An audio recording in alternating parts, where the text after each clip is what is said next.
Good evening, and welcome to another installment of the Science for Today series put on by the Faculty of Science and Technology, UWI. Very interesting topic discussion today, and we've assembled a very able panel to discuss the substantive issue we want to highlight today. First, we're going to have retired Lieutenant Colonel Godfrey Sterling, who is the head of Jamaica Cyber Incident Response Team and also Ministry of Science, Energy and Technology. Second, we have Mr. Jason Scott, Head of Digital Transformation at GK General Insurance Limited, also Deputy President of Jamaica Computer Society. We have Dr. Curtis Busby Earl, Senior Lecturer in the Department of Computing at UWI.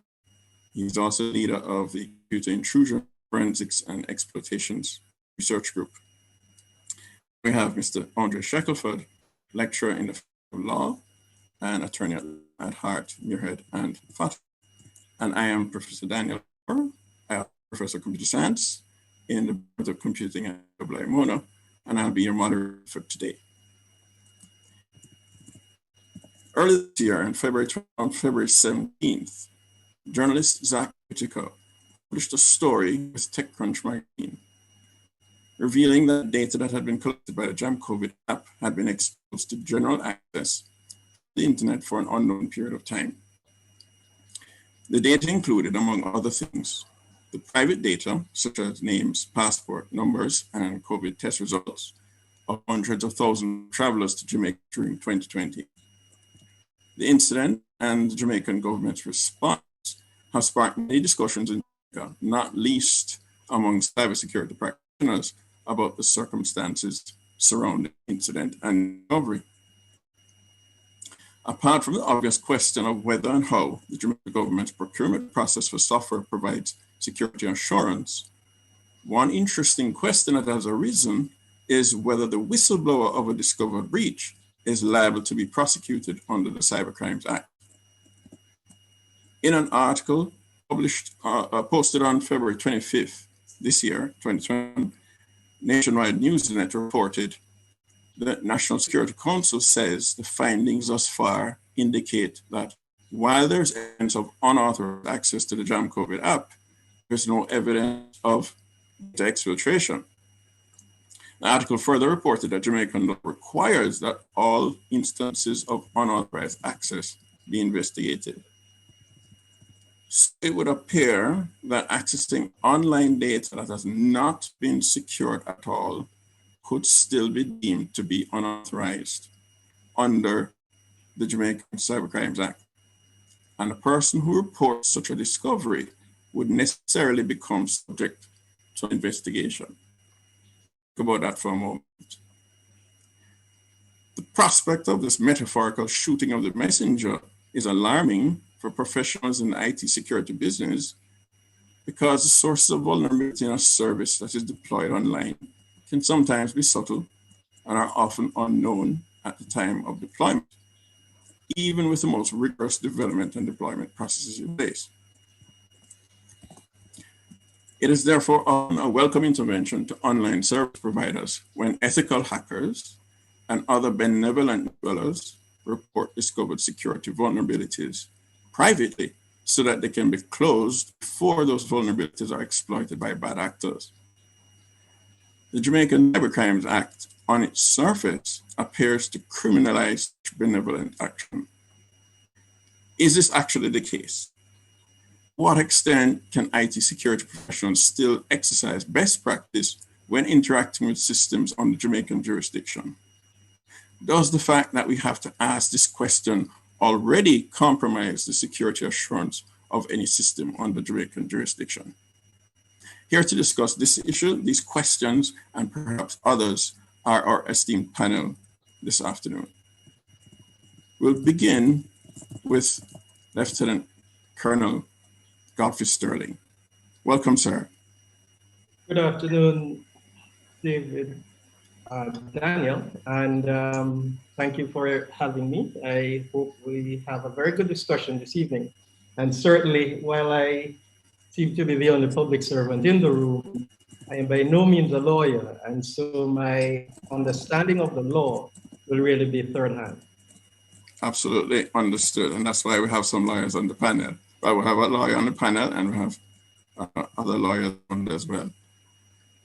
So since is it pronounced JACERT or JACERT? How do you pronounce the acronym for your entity? Currently, we pronounce it JACERT, but JACERT works just as well. Okay. So, I mean, can you tell us a little bit, just for everybody's benefit, what JACERT does, what its purpose is, and then we can get into how this plays out with the Jamaica Cybercrimes Act. So, consequent on the promulgation of the 2015 National Cybersecurity Strategy, the National Cyber Incident Response Team was stood up as a major pillar of actually operationalizing the strategic goals of that strategy.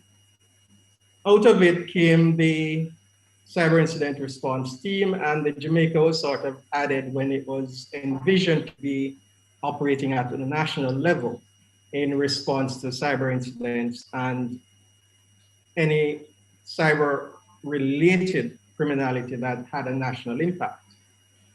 Currently, we have 12 mandates. They're listed on our website.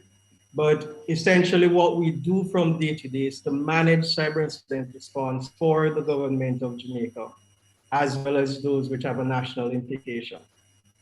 Essentially, though, over the 5 years of our existence, we have found ourselves responding to just about anyone who reports a cyber incident, because we are it as far as the government of Jamaica and moving in cyberspace as far as incident response is concerned. We're heavily supported by the Communications Forensics and Cybercrimes Division of the JCF, as well as the major organized crime and anti-corruption agency. Now, what we have is a situation where, whilst we are stood up, we have no legal basis to mandate certain basic requirements as far as incident response in terms of the sequestering of artifacts, the forensic analysis of the incident, and how the reports are actually generated. So essentially, we really depend a lot on moral suasion or active participation and the leveraging of partnerships in order to get a fair bit of our work done. So in a nutshell, that is what we do. We're really meant to be responding to national level events, but because of the fledgling nature of cybersecurity within government, we respond to anything that comes. Right, okay, thank you very much. That's a comprehensive summary of what you're about. A couple of things that occurred to me even as you spoke. Those incidents that are being reported, what is the trigger for when somebody comes to you and says, I have an incident? Is it something as blatant as, well, our files are missing? Or is it something that might be potentially a problem? Somebody discovered a port open, or something that shouldn't have happened, and they suspect that maybe some personal information might have been leaked? Or is it as subtle as that? Or do you actually usually get far more direct and obvious breaches reported? Daniel, the reports run the gamut, and the only way we're able to survive is really through our processes of triaging, which allows us, once the report comes to us, to look to see how do we really classify this. And we use international best practices, and so we have 3 bins essentially that we put each reported incident in. So there's the event, which really is just probably a concern reported by someone, which we can essentially deal with by providing advice on to remediate or where to go to get the actual remediation. Then there are incidents, and we look at the impact, the severity, and we try to work with the affected parties to bring about resolution and remediation. Then there are what we assess to be criminally liable actions. and these are referred to the Jamaica Constabulary Force's Cybercrimes Unit, or to the major organized crime and anti-corruption agency. Now, what we find though is that oftentimes when the process starts, so they will come with the event and we will provide the guidance that we can, they abort in the middle of it. And so there is usually sometimes a challenge with pursuing. I beg your pardon, who aborts? Who aborts? The person giving you the report, or the person trying to help you investigate it? No, the victim. Because the majority of incidents that we see are actually incidents that affect the individual. A lot of the companies do not report to us, or they try to remediate in-house or contract corporate entities that provide this sort of service. Is it JCERT's responsibility to determine what ought to be prosecuted, or does the process require you to report somewhere else who then makes that determination? So through our process of triage, if we determine that the incident being reported to us has a criminal overtone to it based on the guidance of the Cybercrimes Act of 2015, then we refer it to the JCF. Now, they have the responsibility for investigating that incident further. And there is a cybercrimes unit in the Office of the Director of Public Prosecution that is meant to help them to marshal that evidence to the point where a prosecution can be brought if it is deemed to be worthy. If it's not deemed to be criminal, then we do the investigation and we would activate a team, respond to it, whether virtually or in person. And we would follow the set out steps for treating with data and artifact collection. Sorry, maybe I'm missing something. So you said it sounded as if the determination whether it's criminal happened before the data was gathered. I'm sure that's not really what you said. What happens? No, it's two separate points, not to be conflated. So one, I just ran down the list. The other, I was expanding on what would happen at each juncture. Okay, so but there's a point at which you collect information from the report. Yes. The process that you, after your triage, you pass on to the Director of Public Prosecution, whatever you have, and it's up to them to determine whether there's criminal liability? No, we do not interface directly with the Director of Public Prosecutions. We interface directly with either the JCF or MOPA. Oh, I see. It is up to them to take it to the DPP. Right. But who makes the decision whether a breach may have occurred of the, for example, in this case, the Cybercrimes Act? So based on the provisions of sections 4 and 5 of the Act, and section 14 to a lesser extent, which seeks to support those two sections, if the event that we're looking at falls within the classic definitions that are there, then it is referred with the artifacts and evidence collected to that point to either the Cybercrimes and Forensics Division or to MOPA itself. Okay. Now let's bring this closer to the topic that sparked this panel in the first place. An incident like what was discovered earlier. Someone comes to, let's say they're going to report it to JCERT to say, hey, I just noticed that all this information Jamaica government is collecting is available publicly. At that point, let me ask first, could that be reported anonymously, or is that not possible? It is possible to report it anonymously. Currently, reporting mechanism actually mandates or have required fields in web version for an email address and a name. And usually that is for follow.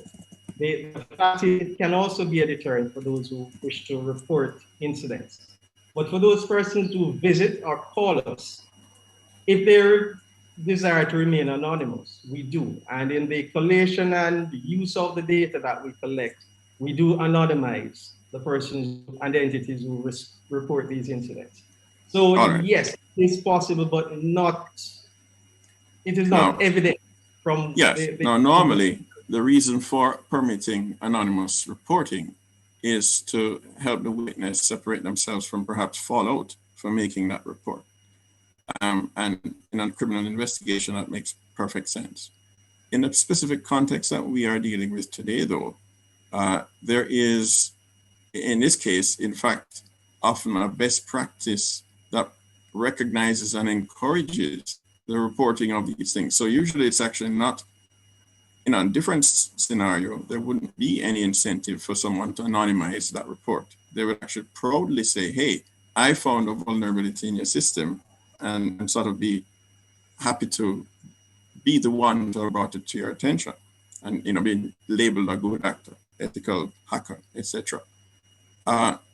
In the collection of this information, given what the Cybercrimes Act says about unauthorized access, is that a consideration when you are processing, that you need to now list whoever brings that report to you as someone that needs to be investigated, or is that not for you at JSERC to determine? So the short answer would be it is not for us to determine. The long answer would be that, as you in your preamble, the Cybercrimes Act really, on the face of it, criminalizes unauthorized access. And so if you happen to be on the net, say, for example, you're a budding security researcher, and you end up entering an internet-facing resource because it was not secure. Mm-hmm. The matter of whether or not you gain unauthorized access then becomes a final point of law, because what Section 4A says is that you're entering the system without authority with the intent to do something nefarious or malicious. And so by the fact that you can prove that your actions were not ill-intended, you ought not to have an issue. Now, where JSERC is concerned, we are scientists first and foremost. And so our basic response would be, what is it that you discovered? And can we see how this happened? And based on the indicators of compromise, whether or not what you've said you did is actually what occurred. And so from there, our recommendation would be, if it warranted being reported to the JCF, that we reported it with an anonymous side to it. If it did not, then we would work with the person who reported it and the entity affected to effect the remediation process. Okay. I actually appreciate the answers you're giving. They do lend some clarity, and I'm sure the audience is going to have a few more for you eventually when we get there. I have one question regarding, and this is your subjective opinion now, before I move to another panelist. That is, in your opinion, do you believe that the incidence of reporting is seriously curtailed by the Cybercrimes Act as it is now? So one is, do you think it is an issue? And two, well, maybe you can't measure because maybe you don't know. I was going to say, though, I was going to ask whether it is in fact having an impact on who comes forward. Do you think it is deterring good actors from bringing a report to you? It may be, and the fact is that there is such a high level of underreporting that it really is difficult to gauge. But certainly, when we think about people coming forward, when we think about persons who may have discovered vulnerabilities, we have to recognize that the maturity of our cyberspace ecosystem and the ability to respond and to prosecute cases is not such that we're at the stage where we can facilitate bug bounties, for example. And so because of the always imposing nature of the Cybercrimes Act, it is better to actually work with entities that are putting products online, work with entities that have internet-facing resources to say, look, I am a computer science student, I'm in my third year, I have this research to do. Can I do this to your system? And once you have that permission, then it negates the impact of the Cybercrimes Act totally. So if we can do that, or we can use pre-production versions of systems that are being placed online, working with authorization from the owners, then we negate that. It is a work in progress, Daniel, and certainly against the backdrop of the current review of the extant cybersecurity strategy, we are seeking to bring that conversation to the fore where security research, vulnerability testing, I don't want to call it ethical hacking because I don't believe our ecosystem is mature enough for that. We're trying to take away a lot of the weight from the researcher and put it on the owners of the resources to work with these persons to ensure that we put our best products online. Okay, wonderful. And I'm actually very, very pleased to hear what I'm hearing there is that A, the act is under review, and B, that the kind of direction it is likely to move in, that maybe you can't predict, but that you would push it towards would be, in fact, to make it far more clear what it means to actually be a bad actor and to reduce the burden on those who might very well be trying to do a good thing by bringing attention to a vulnerability. It sounds to me that I could be trying in that direction. Is that we have to go in that direction if we're going to mature at the rate we need. Okay, great. Very encouraging to hear. Very, very encouraging. Let me, very much, Lieutenant Colonel Sterling, very much indeed. Let me now move to Mr. Scott. Welcome. Hi, Jason. Thanks for having me. Welcome, Mr. Jason Scott. You have quite a bit of experience in the private sector space, and with, I guess, overseeing, managing many deployments, service deployments. Yeah. So, in your opinion, let me start by asking a sort of basic question about how is security assurance managed? If you are an entity that has an online presence that necessarily faces the public, has to have interaction from any and everybody online. Obviously, there's a certain security requirement. What's the general mechanism that one goes about if you are such a company, try and provide that security assurance? So to start there, I mean, that's a very broad question. Yes. So let's break it down into smaller pieces. So we have an online, posture. We have a website. Let's assume that we have, online access to our platforms as well. The main thing that we do is during the development or contracting process, we adhere to secure application development best practices and principles. So we start there. So as a software engineer, we're doing code reviews. We're looking at doing stuff like ensuring that we're not vulnerable to SQL injections, that we don't have any buffer overflow attacks, basic stuff from a software development point of view. We also implement a rigorous CI/CD, that's a continuous integration and continuous delivery process that does some automated checks for us as well to ensure that the platform that we're building is secure to international standards, and then we deploy it. If it is that the application is now in production and somebody finds an issue with it and they reach out to us, we don't attack them. We definitely welcome them with open arms. We say thank you so much. What happened, and generally what happens is they let us know, like, these are the steps that we took. This is how we gained access. This is a copy of what happened. We want to work with you to fix it. And we put them in touch with our developers, or the developer in charge will just, take over and then, work hand in hand with that person. And then on the corporate side, there's usually, not usually, there's some way to say thank you for someone who disclosed discreetly that part of it. So that was me on the private sector side with experience in Jamaica and overseas. Before you leave the point, because we haven't really defined what a bug bounty is, and it sort of is in the title. So perhaps you could illustrate, would that be an example of a bug bounty, what you just described about the reward? Or Yeah, I would categorize it as a bug bounty, but a bug bounty is a more structured program. It's a standard way to communicate breaches, bugs, exploits, hacks on a platform in a trackable, measurable way. So if it's not something that is necessarily malicious as well.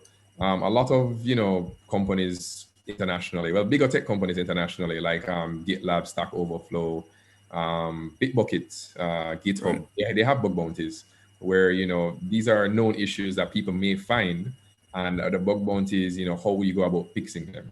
So that's a more formal definition of a bug bounty. What happens in the space sometimes here in Jamaica, it's quieter because it's very discreet. It's handled in a very discreet fashion. But there are no formal bug bounty programs in the Caribbean that I'm aware of right now. But the basic idea of a bug bounty, just for the sort of layperson watching this, is that it's some kind of incentivization for reporting a vulnerability in a way that doesn't cause harm, right? Yeah, you can have it as Crime Stop. Like right now, you can call Crime Stop to report a crime. They handle it discreetly. If the report pans out and culminates in a criminal investigation, you receive a cash payout for your contribution. So it's like Crime Stop, but for IT professionals. Right. Good. All right. You were about to move on to, I don't know if you were making a further point or if you're moving to a different scenario in answer to the same question. So it's a continuation of the question. So that was my experience in Jamaica. I've had the experience as well as working overseas. The company I was employed to had branches in Canada, North America, and Jamaica.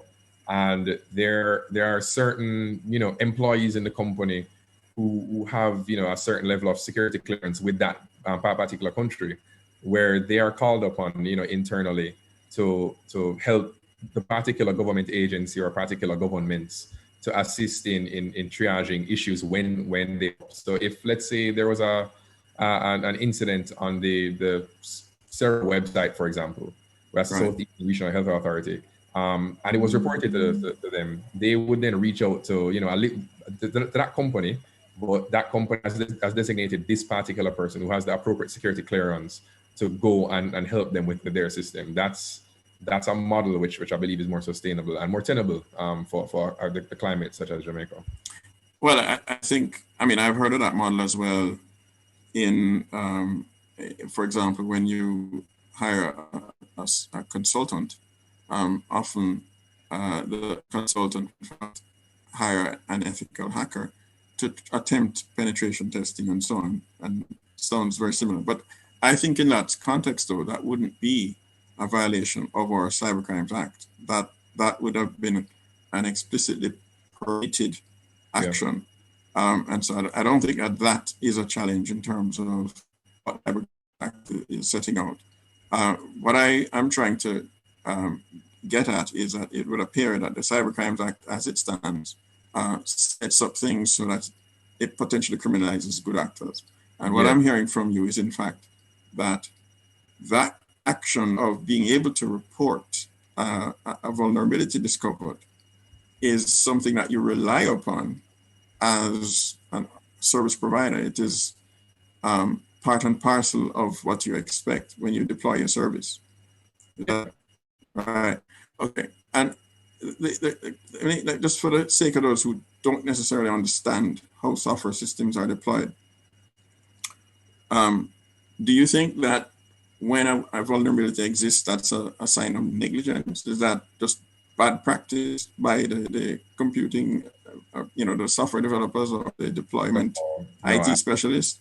I would never say that. I would never say it's negligence, because you can always get up and go outside, but and just forget that your zipper is down. So it's not necessarily an act of negligence.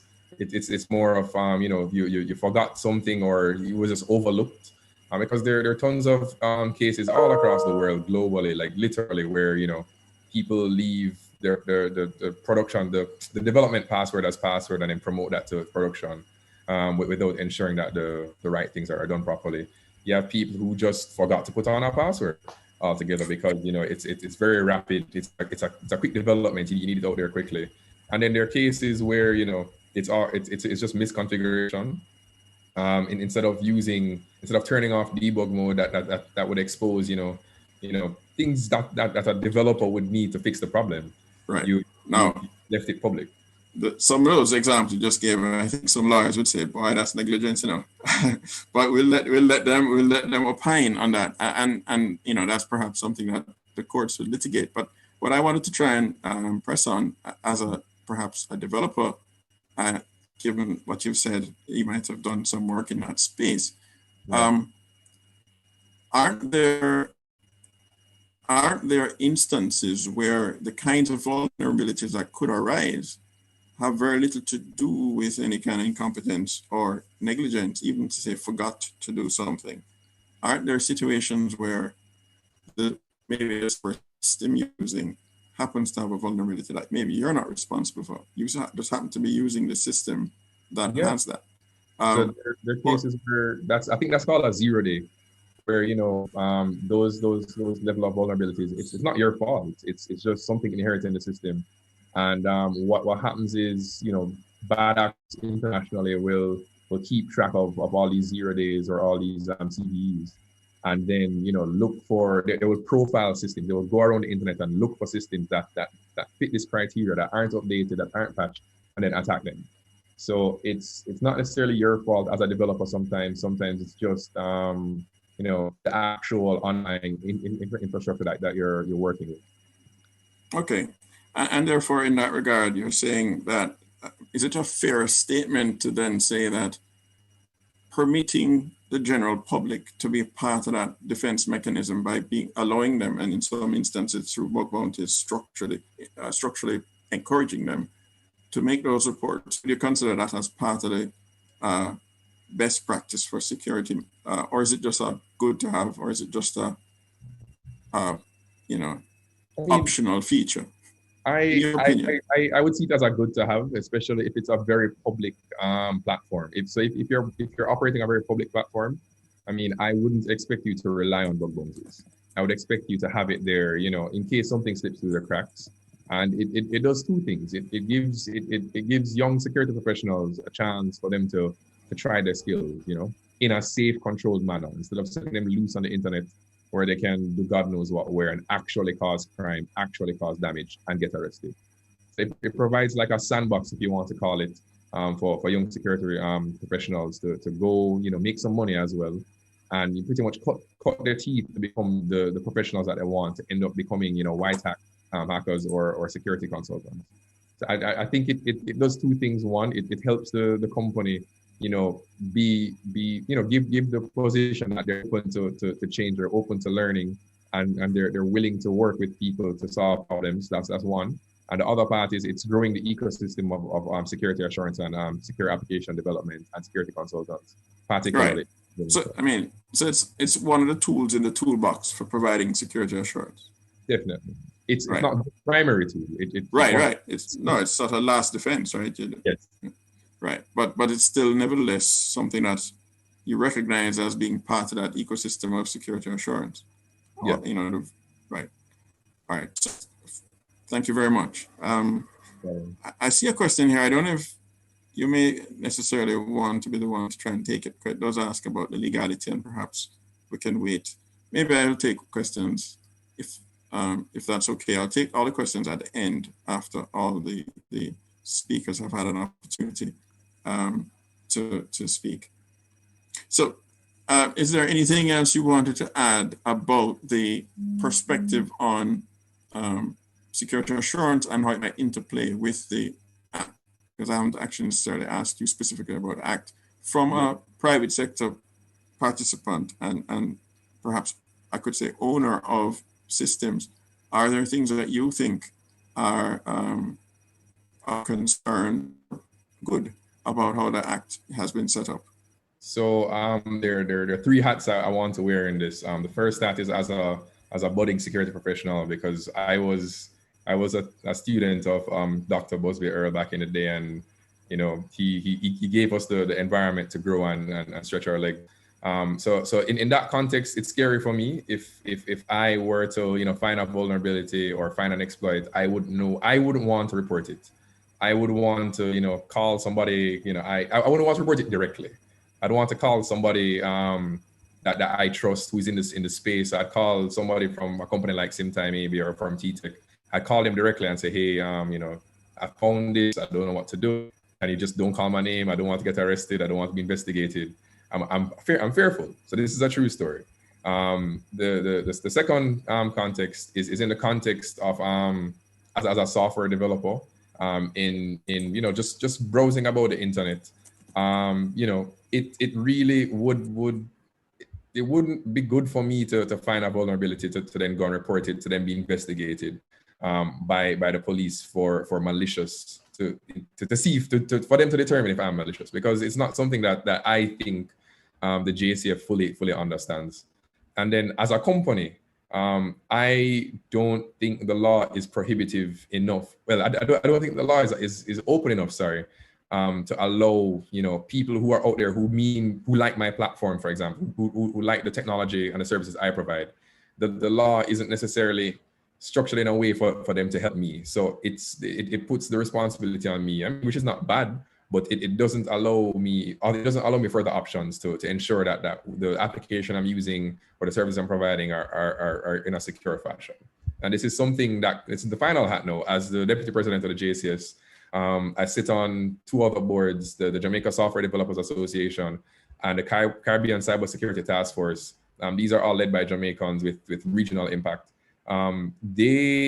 Some of the professionals in those groups as well, you know, we've had tons of discussion around it internally about how the law is interpreted, and how, you know, some people have had bad experiences with the law. They've gone through proper channels and done proper disclosure, but, you know, at the end of the day, police come to the house to interview them.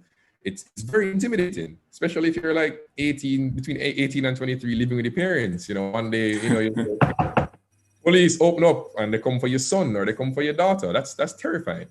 So it would be nice if, you know, as Lieutenant mentioned earlier, if the law could be structured in a way to allow, you know, like a discrete disclosure one, and, you know, the whole bug bounty program. So those are the three different contexts I'm coming from.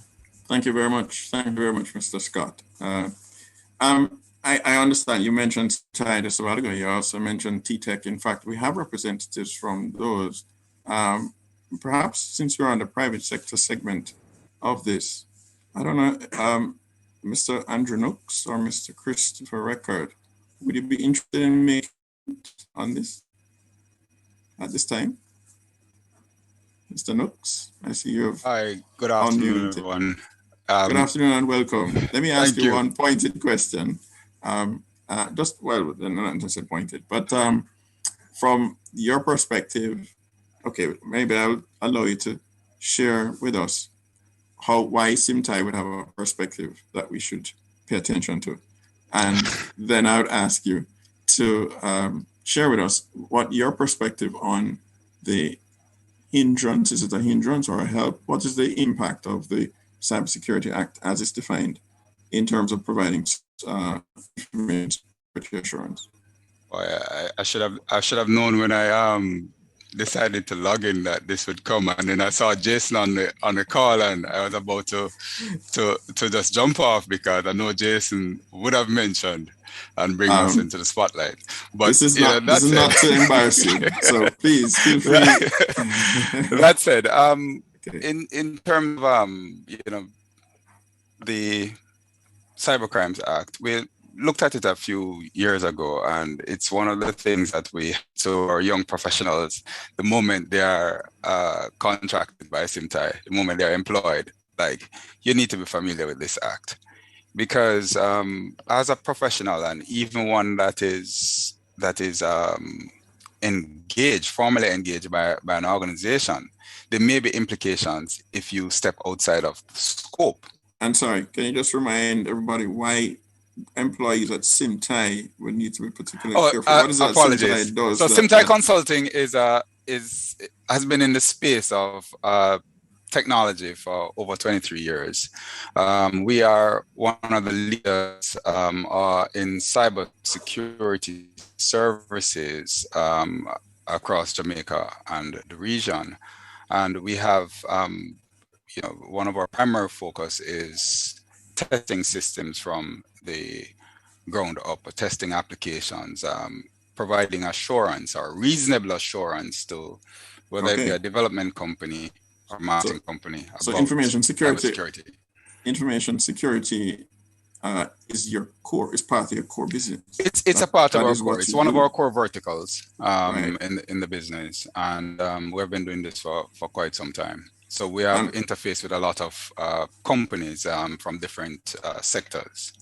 And you just said that the Cybersecurity Act is one of the first documents that you present to your new employees and say, pay attention to this. Yeah, it has to be, because even as a consultant, there's a bit about being authorized, and there's also the bit about scope.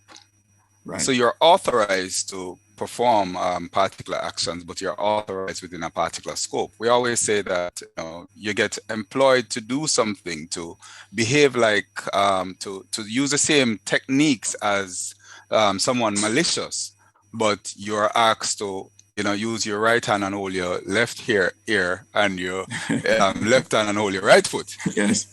In other words, you're basically tangled up and say, persons are saying, we want you to produce as best as you can the results. Stepping outside of the scope can land you in trouble. Most of your organizations they are reasonable. Most of the organizations work with, they're reasonable. So if we realize that we're stepping outside of scope, then we'll probably alert the relevant contact to say something is happening here. There are times when you go on a system to test, and that system may have linkages to other third-party systems. And whilst testing, you discover the third-party system. If you start probing that system, it could be a violation because you're stepping out of scope. So it's very important that they our consultants understand scope and understand when they need to stop, make a check, and before they proceed. So from the Cybercrimes Act perspective, it could criminalize a legitimately authorized person looking at a system. Right. Okay. Thank you very much for that intervention. I don't want to put you further on the spot, but I'm gonna give you a question to think about. That we can come back when we get to the discussion segment of this, and that is, what recommendations might you make, given that we've heard that the act is about to go under review? I think perhaps we might find that many of the interventions made in this discussion here today hopefully might find their way having an impact on that. And so perhaps as a key player in that space, I think it might be wonderful to get that kind of feedback from Simtai. Thank you very much, Mr. Noakes. You're welcome. I don't know, does Mr. Record care to make a comment? I mean, I don't mean to put you on the spot, but it was a courtesy that we thought you might appreciate. I'm not seeing a response to that, so that's fine. This is not meant to embarrass anybody. Okay, let me move on to our third panelist, Dr. Busby Earl. As I had said in the introduction, it's a colleague of mine, so feels a little stiff for me to be sort of referring to as Dr. Busby Earl. Curtis, as I mentioned before, so your research area is in security in general, right? Cybersecurity in particular, and you're a senior lecturer in our department. So I guess from your perspective as understanding the best practices, the knowledge that goes behind this, the competence that needs to be developed, and what tools, how we teach it, and so on.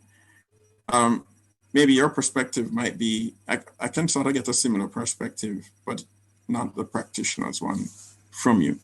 For example, what can you tell us about the development? So kind of extending that question that I had put to Jason about whether in fact, when you see these examples of vulnerabilities, that's just, incompetence on the part of the developers. What can you say about that? Why is it so difficult to guarantee a software system against an intrusion?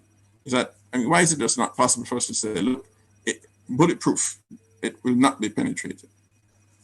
Oh, well, hi, Daniel, and hello, everyone. Good afternoon again. Two interesting questions. So the short answer as to why we can't guarantee that something is impenetrable is that no system is completely isolated. And what does that mean? That means all of our systems, all of our contemporary systems are connected in some way to something else. And they're all very complex systems. So there are multiple layers. There's the layer at the network level.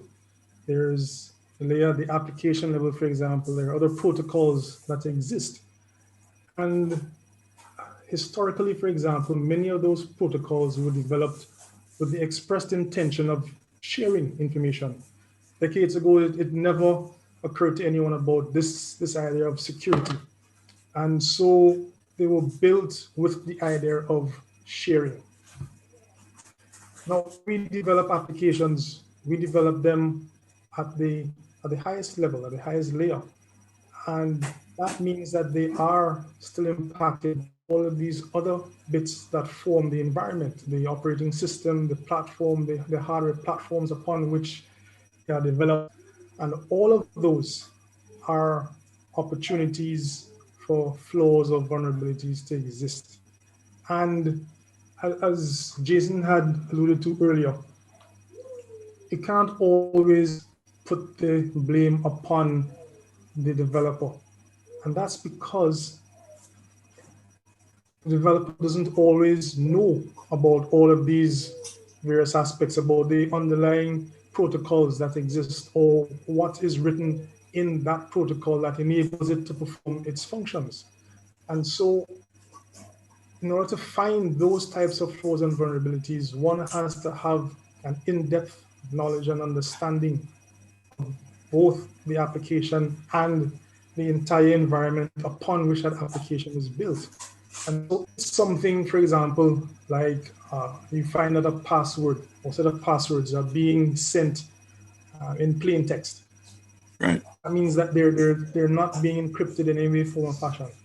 That maybe you could say the developer should have thought about that, because that's nowadays a fairly rudimentary aspect to securing a system. But if it is that there is a flaw, let's say in the transport layer and the security protocol that's used there, that isn't actually on the fault on the shoulders of the developer. The developer, as what he is or she is tasked with, doesn't necessarily include analyzing all of these different aspects that provide the services to your application. And therefore, it's almost impossible, one, So it's always the fault of the developer, and two, to completely make any system impenetrable. let me try to recapitulate one element of something you said, just for those who perhaps have never developed any piece of software in their life, just to kind of understand what's going on here. It's a little bit like I might have an adapter, like a 9-volt, an adapter I plug into the wall and I get a particular voltage out. I don't know how that works. It just happens to work. Right. And if it's flawed and it produces a wrong voltage and burns my device, well, if I sold a device that I built that used the right voltage, but what came to the wall was bad because the adapter was producing a bad voltage, I'm not really, it's hard to say I'm the one at fault, because it's really the adapter that should have been producing the right voltage. So I think what I hear you saying is that software developers are working with components that they can't necessarily see what's inside all the time.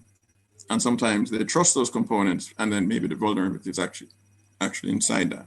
Yes. Okay. Yes, and so there's another dimension to it as well. And that dimension, since you specifically raised the developers, this may age some of us.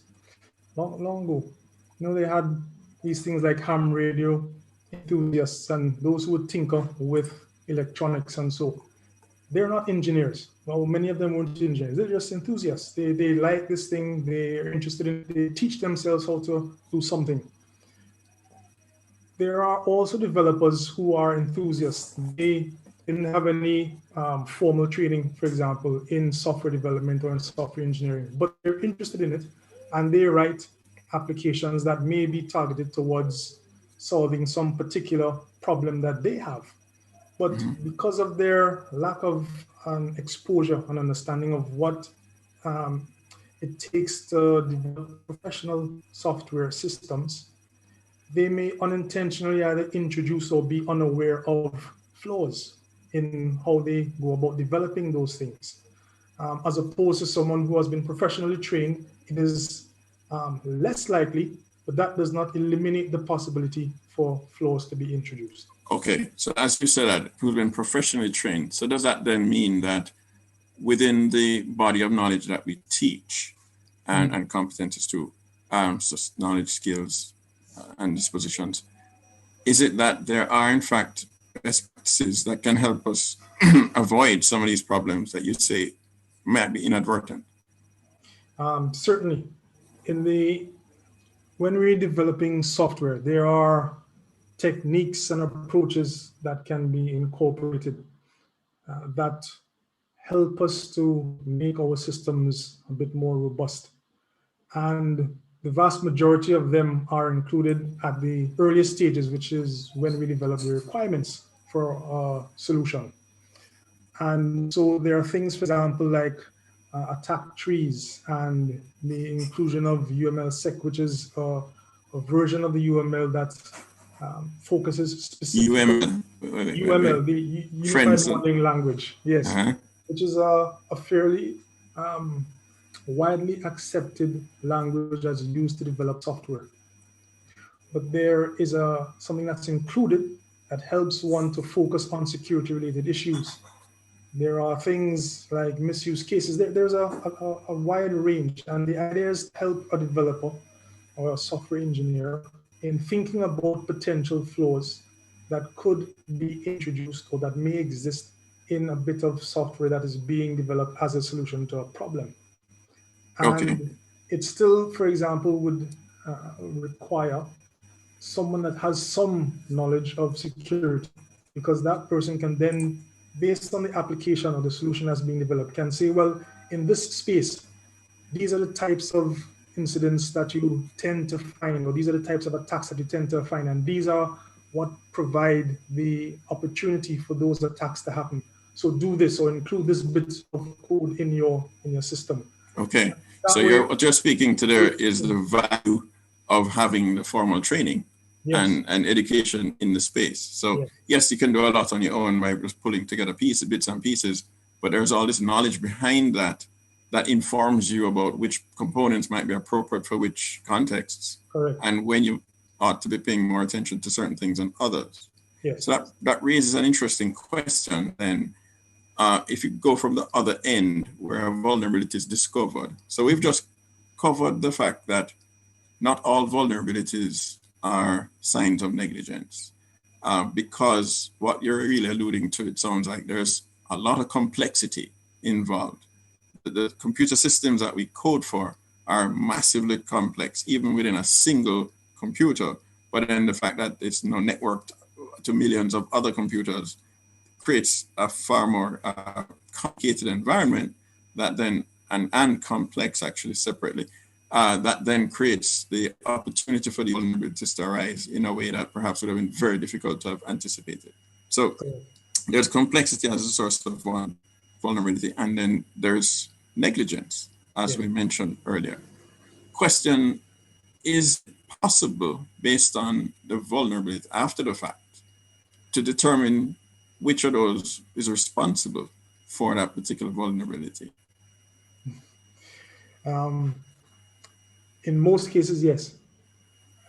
Because when we analyze, or if we have the opportunity to analyze the attack, and we're able to find that vulnerability that provided the opportunity to launch that attack or to find that weakness, then we could analyze code, possibly, or the source code that was involved, and then see if it was something in the application itself, or as we had made mention of earlier, it could have been in an underlying protocol or something in the operating system where the combination of what was written in the application and what exists in the operating system and the platform provided the opportunity for this vulnerability to occur and to exist.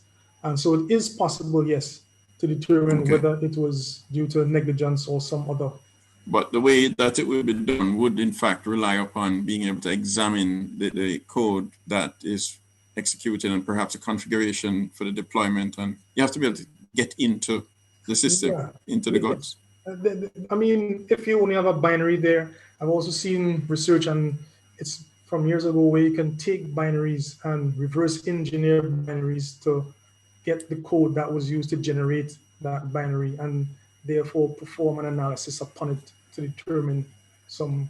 And for the benefit of those who don't know what a binary is. Right, so that's the bit that actually runs. Right. And developers don't actually write.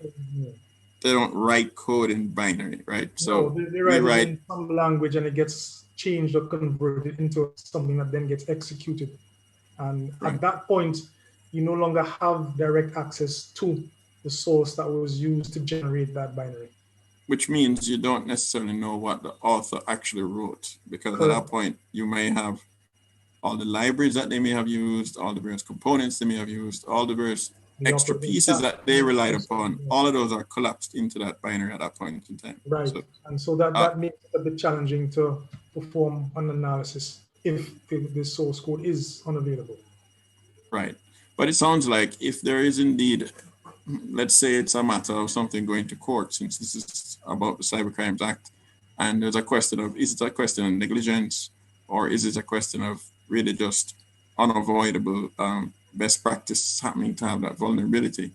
You're saying that an investigation, when the source is available, could, in some cases, could make a distinction between those two causes? The quick answer is yes. But see, in such circumstances, well, that's also where forensics comes into play, and looking at what actually existed on the device or devices that had been used to conduct the attack or the or committing the crime, whatever is being discussed in the court at that point in time. So there are a number of other elements that would form part of the data, part of the evidence that could be used in the determination of what was the root cause of this particular incident. Okay, very good. Thank you very much, Dr. Busby-Earle. Perhaps I will ask you for your final thoughts on whether, in your opinion, from an educator's perspective, whether in fact you believe that the way that the Cybercrimes Act is set up does in fact present an impediment even from a teaching perspective, or is it not an issue for an educator? No, it is. That's the thing that I also discuss.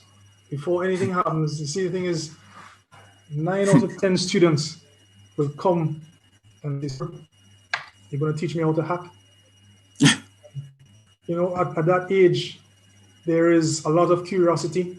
Right. They have a lot of skill that they have recently acquired from the courses that they've they took part in over their earlier years, and so there's just a lot of energy, and so I use that not just to guide them as to what exists in terms of the law, but I also make sure that they're aware of not only what the various acts or offenses would be, but in order to try to give them an appreciation for what could happen, I make sure and mention the fines, the potential jail terms, the fact that there's, in my opinion, a lot of ambiguity in terms of what could be construed as, for example, someone who may be aiding or abetting, to use my terminology. You know, I could lend someone my machine, my laptop, and that person then uses my laptop to engage in some illegal or criminal activity. I may be questioned because I may have been aware of the fact that they may be using this particular machine or device to engage in those activities. And so it is somewhat of a hindrance because it limits what we can do in terms of allowing a student to use some of the skills that we teach them in the courses. We have to find ways of sandboxing it. Sandboxing, right. In past years, we've developed or we've used platforms that are completely independent and aren't used in any day-to-day activity or enterprise to demonstrate things, for example, like how a worm performs, what does it do, how do you know what malware looks like, how does it behave, those kinds of things. I'll put it to you, put them in any jeopardy. But I put it to you that everything you just described is what you would want to do anyway with students who are just learning.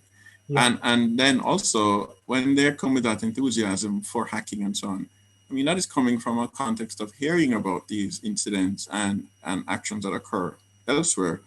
And they're now curious to learn more about how that works. So isn't that also an opportunity to inform them about the ethics of what they're doing and the knowledge that they're learning and the competences that you're trying to teach?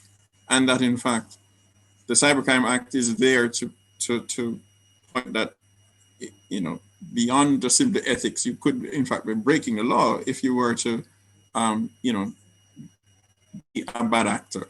Yes. So it's in that regard, that's not a bad thing. No, it isn't, and it's as I say, I use it to ensure that they understand where a line exists. That if you cross this line, you're now getting into the realm of illegal activity. So that part is fine, but what about the part of the like what we're talking about, the bug bounties, the being a good actor, reporting a problem? Does that encumber any kind of education and from educational standpoint? Is there an encumbrance there? Well, since that can't happen here in Jamaica, then no, it's not really encouraged. It's what's encouraged is get something in writing that permits you to do X with a particular person's system only upon receipt, and it has to be signed by someone who's authorized or unauthorized representative of that entity, that you can then consider doing something, and you should also explicitly state what that something is. But then in that case, meanwhile, the system remains vulnerable. Yes. Okay, so we discussed earlier. Yeah, right. So we'll come back to that perhaps in the discussion. Thank you very much, Dr. Boswell. Let me now move to our fourth panelist, Mr. Andre Shackelford, who will hopefully provide some legal perspective on the discussions. Welcome, Andre. You're a former student of mine, so, but you know, now you're a big man now. So, Mr. Shackelford, attorney at law, we're very glad to have you on the panel. I understand you have a presentation that you would like to share. Yeah, evening everybody, evening fellow panelists, good evening to the viewers. And it's interesting, this whole conversation and how it's developed. I had in my mind the question of whether it'd be better for me to go first and lay the legal groundwork, or go last and discuss the content that has arisen. And I certainly think going last is best, because the discussions from each and every single panelist has engaged different aspects of the discussion.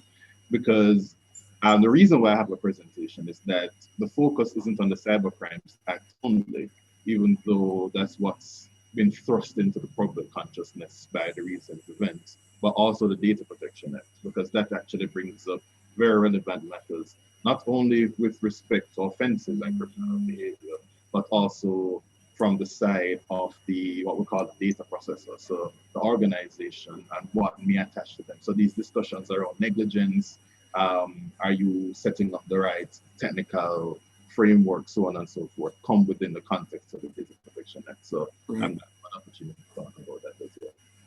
Right. No, I mean, we're aware that there is a Data Protection Act, and that in and of itself has many more implications for what an organization that has information, especially information that might be available to the public, what kind of responsibilities they take on when they do that. But that in and of itself could be a whole nother forum. So, yes. And in fact, and I'm sure we have Mr. Chukwuemeka Cameron on our meeting as well, and I'm sure he would have more than a mouthful. He could give a whole day workshop on that. So, but I would very much appreciate your perspective, and I'm going to allow you to start your presentation, but I do want us to remain focused on the issue of how the Cybercrimes Act as defined may or may not, and we'd love to hear a legal perspective, impede and impact what we consider best practice for providing information security assurance. No problem at all. And I would say to that, because the answer to that is quite short, I think it's quite an impediment because of the wording of that. So let me jump in and just yeah, please go right ahead. Right. And as I said, the latter part of it, I won't focus on to any great extent, but the main focus of the discussion would be the line of criminal prosecution that can take place for someone who goes about this so-called ethical hacking. That is someone who has a bona fide interest in working out the difficulties in a system or the vulnerabilities in a computer system. And there are two routes for that, the Cybercrimes Act and the Data Protection Act. And I'll very briefly talk about private actions that can come up, how someone whose data has been breached or whose system has been subject to a vulnerability can raise a private matter as against the quote-unquote hacker. And there are three routes for that: breach of confidence, invasion of privacy, and the Data Protection Act. And before I get into any discussion about them, what we have here highlights a major weakness in the Cybercrimes Act, in that every other point I have on the right-hand side of the screen has within it a context or a discussion or consideration of public interest. The Cybercrimes Act doesn't have that. The Cybercrimes Act is very bland, and it says unauthorized access, criminal behavior, subject to prosecution.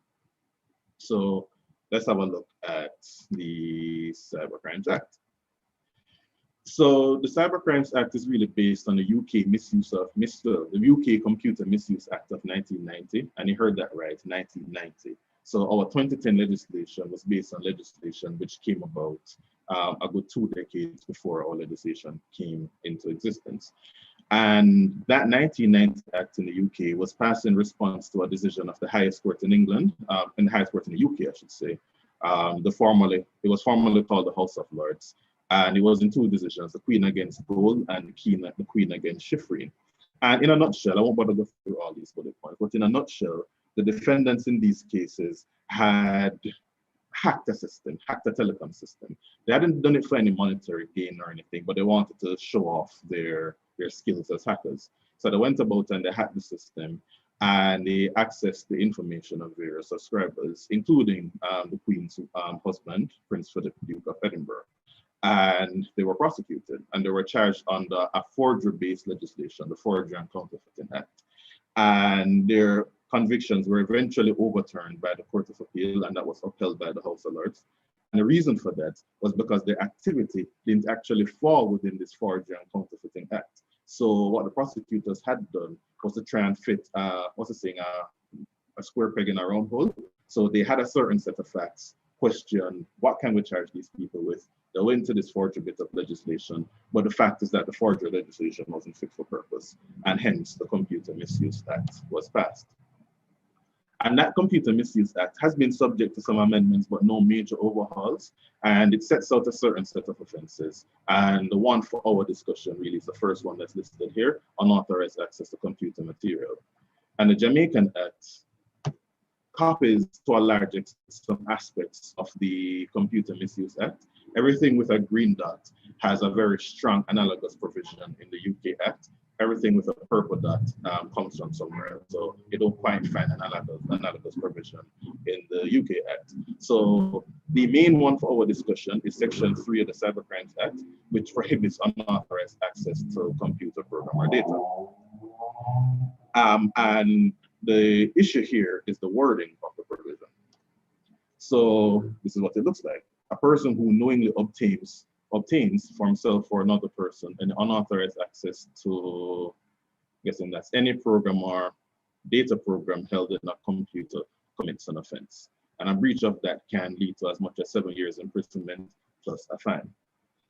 Now, that's quite a blanket statement. If you knowingly obtain for yourself or another person unauthorized access to a computer system, you've committed an offense.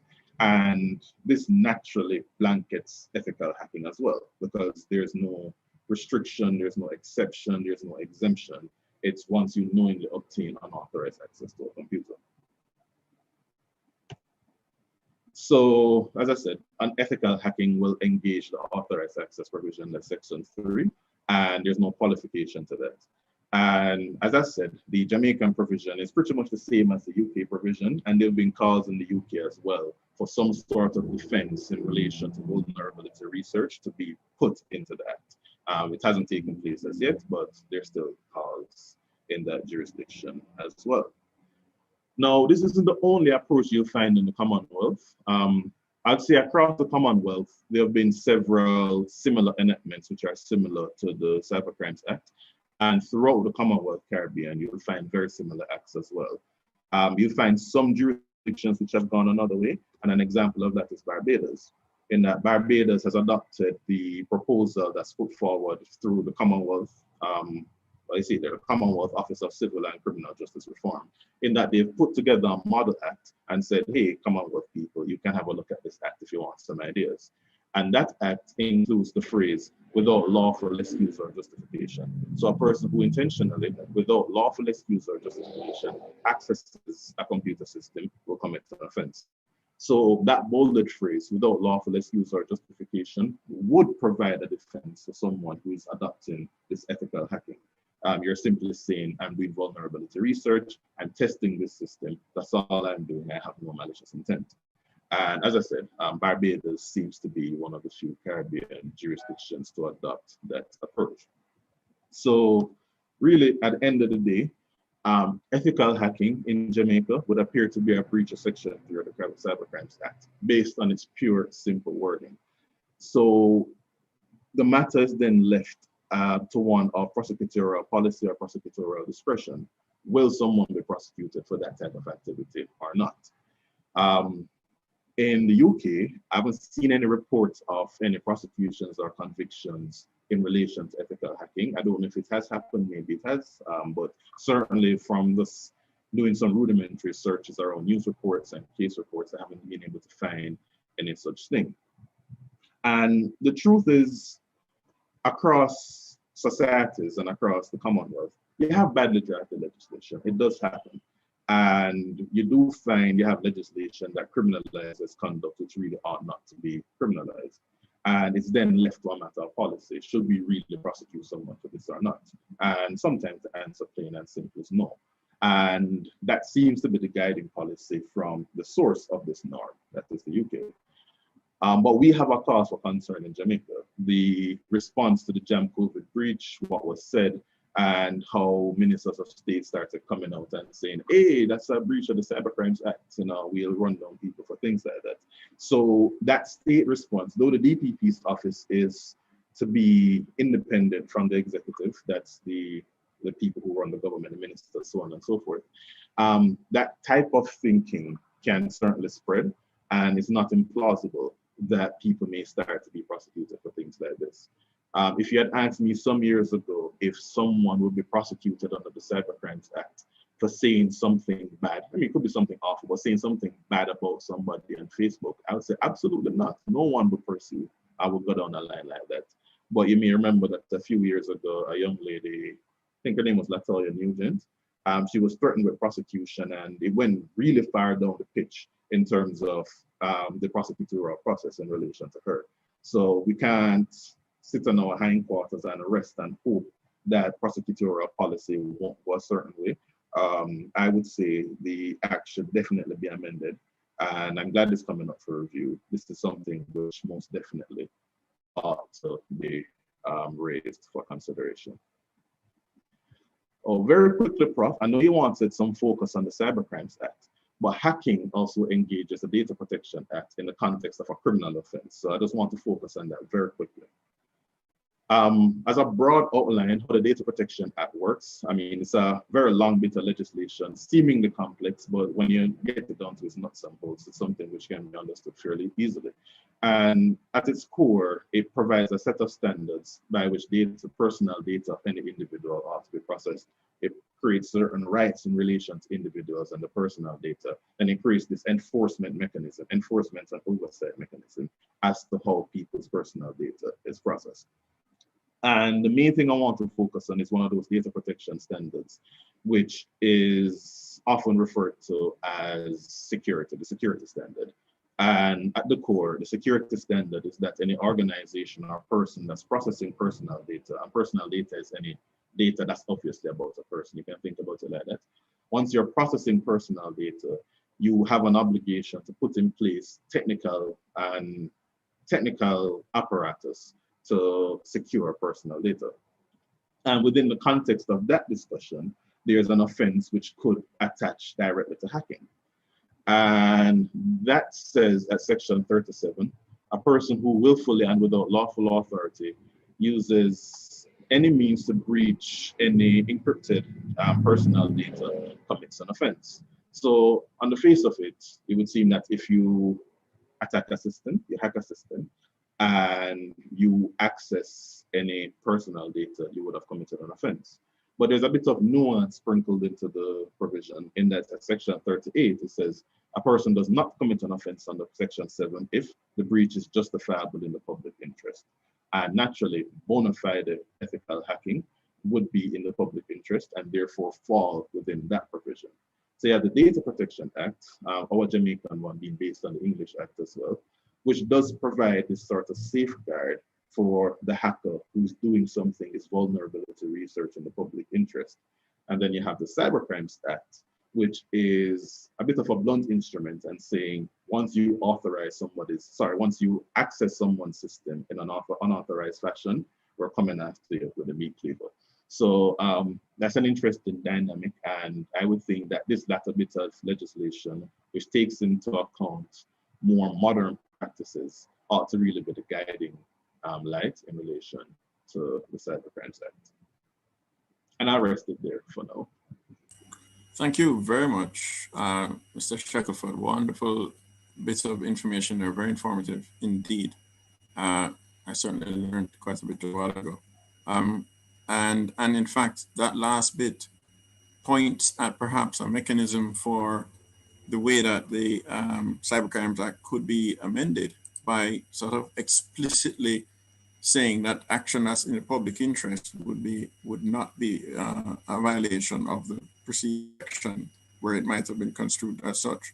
So very interesting. I think that I will, maybe you are the person to answer this question that I had in mind. And this is what occurred to me when I read that bit of the act myself. The notion of defining what is unauthorized, if I recall it appropriately, almost seemed to imply that you would know based on what is in the information whether you were authorized or not. And I suppose that when you're dealing with information that's printed on paper, you know, if it's locked away in a filing cabinet inside of somebody's office and you'd have to break into the building, break through the doors, get into some secret office, break the filing cabinet, then get in, you could say, even if it's not marked confidential, you could say, no, really, you're not authorized. On the other hand, though, if you now have that data digitally present and it's simply sitting there because it is in a server, but it's not secured, that encounter of that data seems to be considered unauthorized because you're not authorized to see that information. But the means by which I got to it, I didn't breach any particular protection mechanism, digital protection mechanism. I simply stumbled upon it. And it was, in fact, because of how it was presented, as in how it's been put on it, that I was able to do that. In my view, I wondered whether that kind of regard of it could be considered unauthorized, given that in a digital environment, what you would consider authorized versus unauthorized has to do with what role you would have been assigned when you access the system. In other words, if I log on to a system, I have to authenticate, put in my password. And when I do, the system then determines what kind of user I am. I might be an ordinary John Public, or I might be some kind of privileged user, or maybe I'm a super user, you know, and maybe all kinds of things in between. And each role has all kinds of different privileges of which parts of the system you can access and so on. So if you, as the information provider, put a piece of information in the space that the public can access, digitally speaking, actually authorized to access it, since I can get that? Well, what I would do is that I'd just back to the wording of the act and just highlight one very small element of criminal law. That's not my practice at all, but just to highlight one small element of it. Each crime is said to have two elements, what you call the actus reus, that's the criminal action itself, and the mens rea, that's the thought element that's ascribed to the crime. So murder, the act, is an act which causes someone to die, and the intention is an intention to kill or cause grievous bodily harm, act mental element. What I would say here is that section 3, the act is the unauthorized access. And I mean, I'm subject to anybody's other view on this, but I would think even stumbling across data which you don't have authority to access may be unauthorized access, but I could see where an argument could be made that it's not unauthorized access. But certainly you'd be okay with the mental element of it, in that the acts as a person who would knowingly. Okay. So the fact that you didn't know you were doing it when you're doing it should absolve you of any. Okay. So it sounds like at a nuanced level, you might be able to escape a jail sentence, but I think practically, from what we're hearing from Jason earlier, you certainly don't even want to be investigated in the first place just for being a good Samaritan. As right, far as Jason's example brought to the fore a harrowing story when I lived on campus. When I went back on hall and saw police beating at my door, and I was very, very worried. But it turned out that they came to the wrong block and the wrong. So I completely understand where it's coming from. Right. Okay. Thank you so much, Mr. Shackelford. And now I think we will move to the discussion section where we can engage with some of the questions that may be coming. Now we are streaming to YouTube, and we do have a number of questions coming in. Perhaps before I do that, I should, out of courtesy, I did mention that we had Mr. Cameron on. Is he still? Yes. I don't know. You've just heard, I think, a wonderful presentation from Mr. Shackelford. I don't know. Did you want to comment a little bit on, in your opinion, do have a background in technology, and you're a lawyer, so, and you have quite an opinion on the Data Protection Act and quite a lot of advice on that, certainly. But in terms of the Cyber Crimes Act and its interference, if it is so, do you have an opinion on that? Well, firstly, thank you very much for allowing me to be part of this conversation and the panel that I was assembled. I've also learned a lot and opened my eyes and given me a very wide perspective. So thank you very much, Dr. Core. I'm very grateful for the opportunity to share. So very briefly, initially, when I heard of this situation, I never contemplated it to be a cybercrime issue. And up until now, well, I'm convinced that is not a cybercrime issue, and I'm glad I have an opportunity to share my view. And I haven't looked at the Cyber Crimes Act in any depth as well. Suffice it to say, one of the first prosecutions under the Cyber Crimes Act was by way of private prosecution, and I consulted on it, and we did get a successful prosecution. So notwithstanding having looked at it substantially for this purpose, we are able to obtain a successful, one of the first prosecutions under this legislation. So I'm somewhat familiar with the legislation. The question, so I was concerned when I heard the government speaking about the criminal offense, and I paid it no mind because I did not attach any weight to it. And I would love us to throw into this discussion from the legal perspective, Section 2 of the Cyber Crimes Act, because this whole question, to my mind, of Section 3 and how it is defined does not arise and ought not to be causing this sort of fear and trepidation that it is. And in terms of possible amendments, I think there could be clarity, because for me to have a totally different view from what I've heard exposed, it means there is ambiguity that needs to be clarified. So this platform is critical, and I'm very, as I said, very grateful to be part of it. Okay. If I were to look at section 2.2 of the Cybercrimes Act, and I'm giving you 2 minutes. No, man. Yes. That's right. Okay. Yeah. Section 2.2, it says, for the purposes of this act, a person obtains access to any program or data held in a computer if the person calls a computer to perform any function that, and then it says out what those functions are. So before we jump to unauthorized access, we first have to qualify if it's access under the legislation, and it's only legislation if you access a program or data to perform a function that does something, and that does something is alters or erases or be copies or moves. It actually has to do something before it qualifies as access. Yeah, but I mean, I hear you, but you see that term copies or moves. Perhaps that is where the reflection of coming from the 1990s is coming through here, because that language is problematic. You see, for you to view a document on your browser, that information has to be copied to your computer, whether it's in temporary storage or what have you. That is a copy in and of itself. And that issue of what it means to copy and to move and so on in a digital environment and so on is caused a lot of angst in the 1990s in US law when they were trying to understand the ramifications of the wording of, especially in that context of dealing with copyright.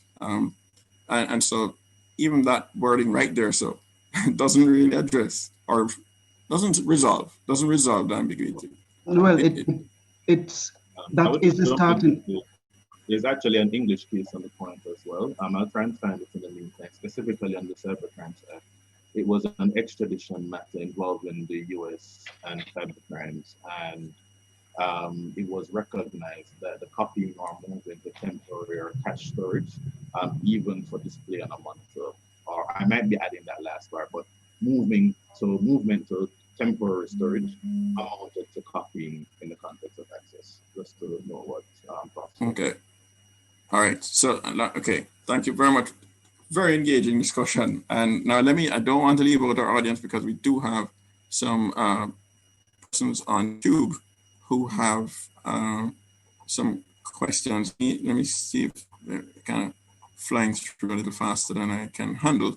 Let me start with a simple one. I think we'll see who wants to take this one. If someone comes across something like a 0-day vulnerability, that is the one where it's sort of embedded in a tool that you're using, or system that you're using, but they're aware that they will not be rewarded a bounty for making the vulnerability known. Is it illegal to sell knowledge about the vulnerability to a third party? Mr. Shackelford, you want to take that one? That's you. When you stop laughing. I would say, yes, it would be unlawful because, or it would depend on what the third party does with it. Because if the third party does go ahead and commit an offense under the Cybercrime Act, you would have aided or abetted such an offense. So yes. Right, and not, I mean, okay, we can say that's highly unethical. Certainly. Yeah. Okay. Oh, Mr. Scott, comment? Oh yeah, definitely. Other comments, definitely. I see your hand up. That's right. That is highly unethical and common practice on like the dark side of the internet, where you will sell knowledge of systems to be exploited on the darknet. So yeah, I mean, I was following the comments in YouTube as well and answering there. So yeah, that's not something I'd encourage.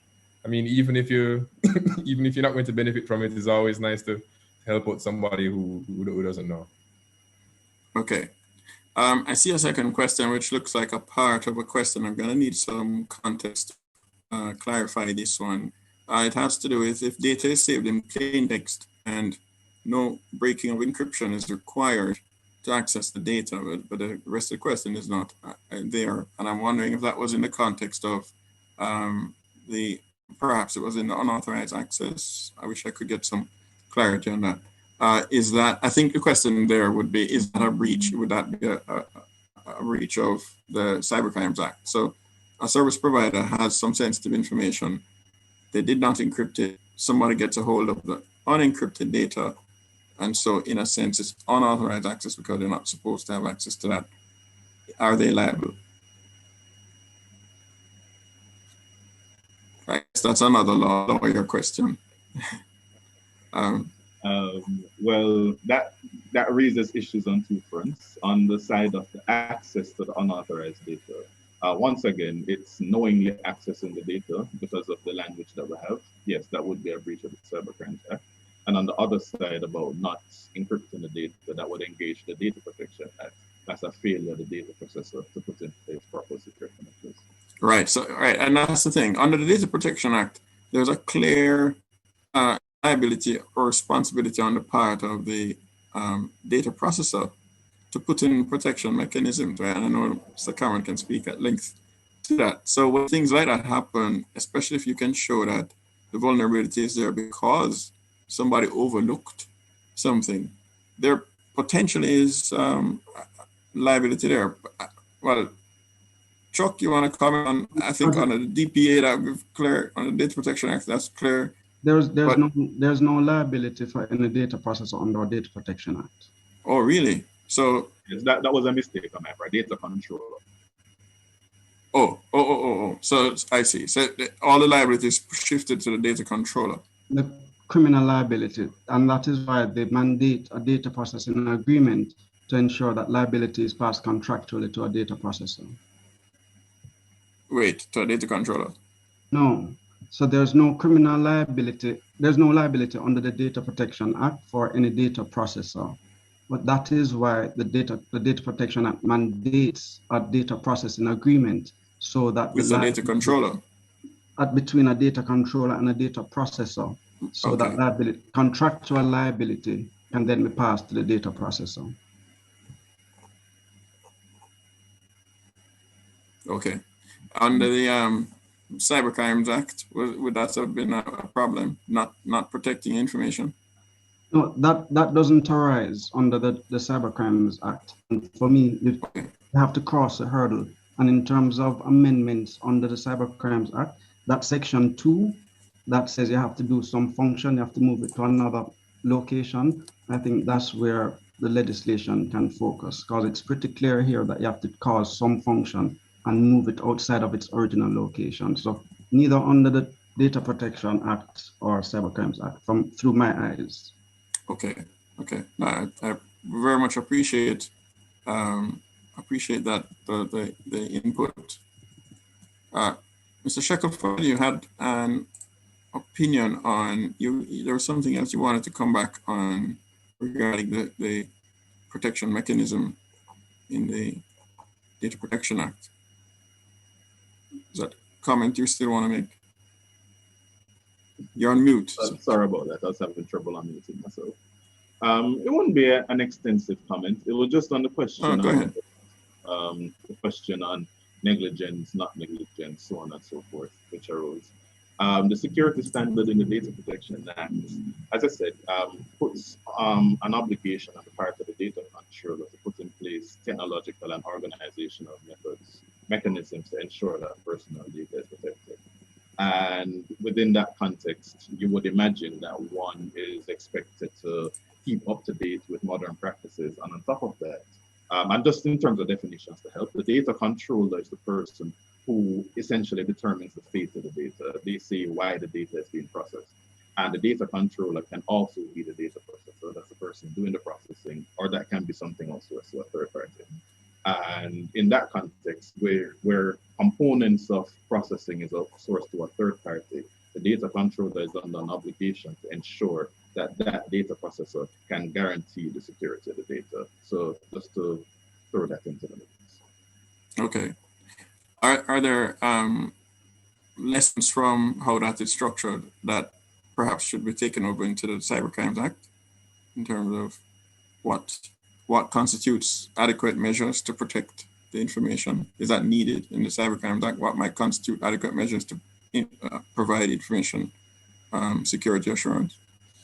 Well, as I understand it, sorry about that, Jeff. Remember, you are really looking to prosecute criminal behavior under the Cybercrimes Act. the data protection, so there are negative incentives set out. Under the Data Protection Act, there are these positive things that you have to do. And what they have done is criminalize the failure to take those positive actions. So it would be an overkill now if you would actually criminalize software development. Yes. Because that is in effect.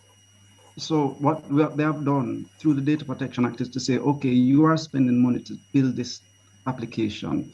You have a responsibility to ensure anybody that you engage does what he's supposed to do. What you need to do is look at some independent third-party international standard. So the languages that we heard Curtis, Dr. Bobsy Earl speaking about, there are international information security standards that you can seek to comply with, measure people against. So it may be dangerous if we want to import into the Cybercrimes Act any further data processing or software development standard. That goes contrary to the direction I think we want to do. Okay. I appreciate the point, and that's useful from is that you're exactly right kind of people to be advising somebody like me who's just pontificating, in the wild. I don't know anything about how laws are made. So that's very good correction there. I see, so Scott wants to say something, and then. Yeah, so my comment and question based on what Chukwuemeka just said is as a software developer, as a service provider to a company, if I develop this system in compliance with with best practices and whatnot, and at the end of my contract I hand over a system with the relevant documentation to show that it was built in compliance, it works, it's secure, it's nice, it's fine, and then I hand it over to my client, and thus ends the agreement, and I move on to another project. If that bit of software is now in the hands of my client and it becomes compromised, where does the responsibility lie? Because that's a question I get asked a lot. One, and it's something that it's frequent here in Jamaica. Work is done. The work is verified by some QA or verified by some standard, and then the work is handed off, and then the people leave. So in a case like that, Chuck and Andre, how would the DPA or the Cybercrimes Act work? That's an excellent question, and I think we need clarity on that issue.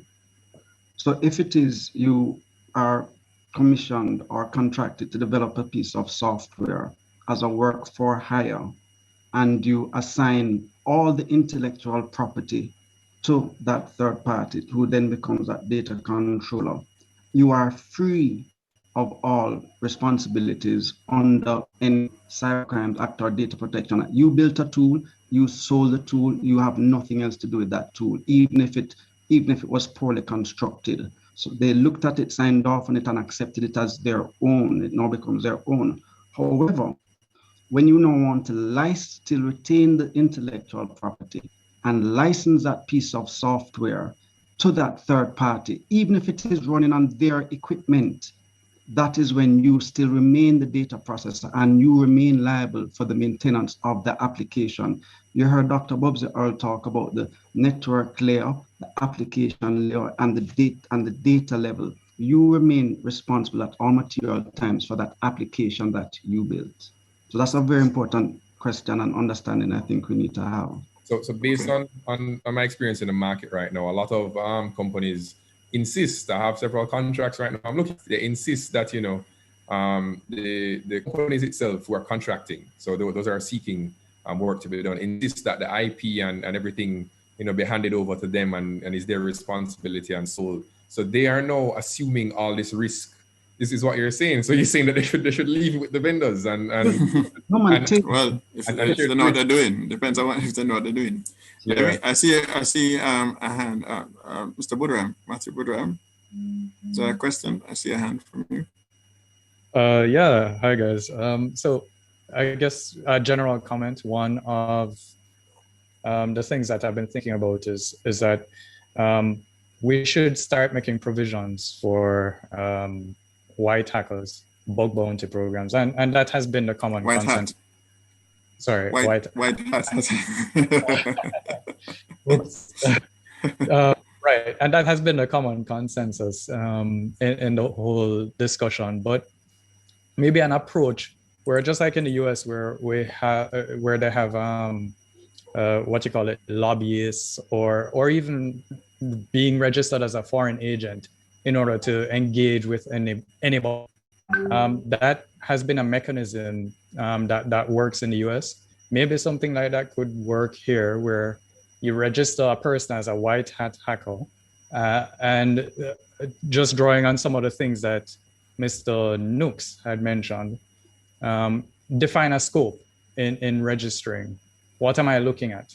And based on all of those components, then if you're investigated and found to have some, access to something, then provide the relevant information to show that you're an authorized party. Maybe it would be through the. So it sounds like what you're suggesting is some kind of license to hack, so to speak. Yeah. But exactly. there's an issue of scope. Scope is per job. I see that Mr. Nooks would like to respond. I'm going to let him respond to that. Yeah, good evening again, everyone. Yeah. From the perspective, I see a question in the chat asking about bug bounty and if it is legal for a Jamaican entity to have a bug bounty. And I'd love to hear. Well, hold on. I'll come to that. Okay, cool. But I thought you were going to respond directly to the question that Mr. Budran posed. That's not why you raised the hand. No, it was because I was actually getting to that. But as it relates to registering, and I've heard the talk about registering ethical hackers. There can be partnerships. There has to be a context in which any kind of a bug bounty program is going to be made nationally, because persons will use that, will go under the cover of a bounty program to do other activities. And so organizations have to be careful when they decide that they're going to launch. The organizations that does that and does that successfully have taken, as Curtis mentioned, have taken the necessary steps to protect all layers of their systems, and they're just now looking for someone to help them to find the things that are not clear and apparent. So they have taken the different standards, they have applied the different standards, they have tested their application using contracted hackers. They have their teams in place that are constantly checking and monitoring their systems and everything. So they are now confident that the system is relatively secure. We can now open it to the public to find those little nuances that our technical team, because no knowledge is universal, no knowledge lies with any one group. So we're going to find those persons with those little nuances that is going to help us to even further strengthen our thing. So it is not to be taken lightly. I have a system, I've built it. I don't know, I've never tested the security posture. I'm collecting data from different persons, and just open it to the public and say, come whomever will may come and test this. You're talking about exposure, potential exposure of data, and you don't know who is going to be testing. Right. I guess kind of okay. Follow. There's one thing. If you're putting people's data online on a production system, I think you're in essence saying that you're trusting that the system is secure and or has some level of security that has been verified and tested. So I'm not sure about inviting people.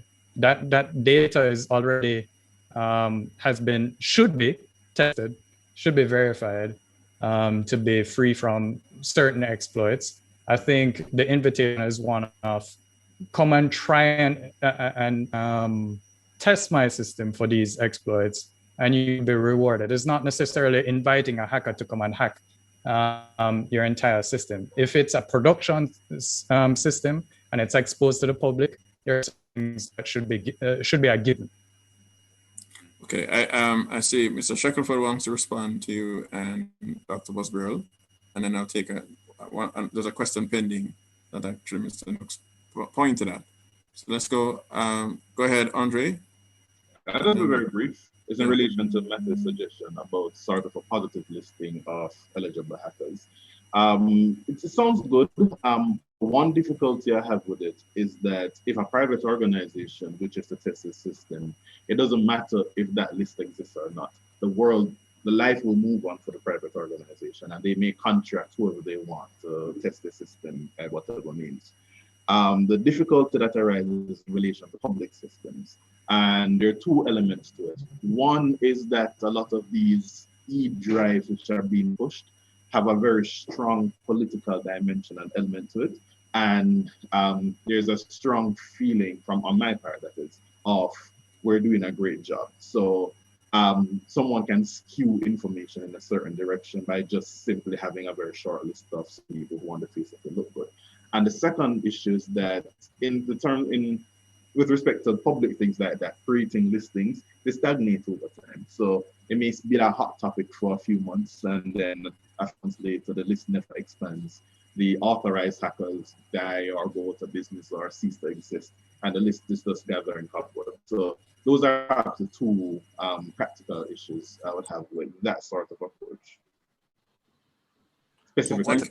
What I've seen, if I may just make a quick comment, what I've seen countries do, like in the US, they form public-private partnerships with some technical companies that would be responsible for looking at their system. And I think that's what Matthew was possibly alluding to. So the US government would have contractors who would assist them in their overall cybersecurity program. Okay, that's good. Dr. Boswell, you wanted to comment on that? I actually wanted to comment on just something earlier that I think is a very important point that Mr. Nooks and Chuck and some others have been making. And over the years, for example, the government has, I would say, encouraged, for example, open source development and open source applications. And this thing of encouraging others to take a look at software that has been developed, because I think, as Andrew had said, no one person has all of the knowledge. There may be a number of people that have either experience or knowledge about a particular type of system that's being developed, and therefore may be able to provide some expertise in hardening that system. That sort of open source development or encouraging others to help me improve my software is kind of the environment that we're discussing, that we would like to have at some level in the cybersecurity space locally, and that does not exist basically at all because of some of these restrictions that exist. I just think that's a very important point that should be. But it's not so much for the legislation to make it happen. It's the legislation to stop preventing it. Exactly. or discouraging it. Okay. Lieutenant Colonel Sterling, I see you want to come in on that. Would love to hear from you. Go ahead. Right. Thank you, Daniel. The point I would like to weigh in on has to do with this registry of qualified hackers. And it is certainly something that, sitting at Jamaica CERT and looking at the limited resources within the public sector and the myriad of systems that we were forced to manage, as well as those coming online, the hyper-digitization forced upon us, certainly by the pandemic and the different modalities, and the threats that are posed by the remote access to some systems that, while on premise, may have been fairly secured. The challenge with registering persons, and certainly the difficulty I have faced to date, is it's viewed by those who would otherwise probably be willing to participate as a sort of monitoring mechanism that they're unwilling to subject themselves to. And so how do we take that discussion certainly to probably the academia, where these persons originate or are trained, to say, encourage persons once they develop or acquire the skill set to be available as resource persons. Certainly for the public sector, where we can't match the salaries to get the skill set that is required based on the magnitude of the digital society that we're pushing, but the expertise exists. So how do we, one, create this registry, generate and mature the partnership, maintain a curated list, and ensure that these resources are available to assist government in facilitating the growth of the digital economy? Right. I think what you're hearing is that if we were to clean up that law to get the clarity, that it doesn't appear to be, a problem for those who would try to participate. It sounds like you would get some very eager or enthusiastic participation from those, from us and our students and our enthusiastic young ones who want to put those new skills that they're learning to the test. So I would imagine that if we could get clarity out of this revision, then in fact you might very much see that relief of resource as manpower. So let me know, I do want to take that question that was asked, and this is, again, I guess, sort of, again, to the legal experts among us. The question says, given the Jamaican Cybercrimes Act, is it unlawful for a Jamaican entity to even operate a bug bounty program? So that is really a contractual issue.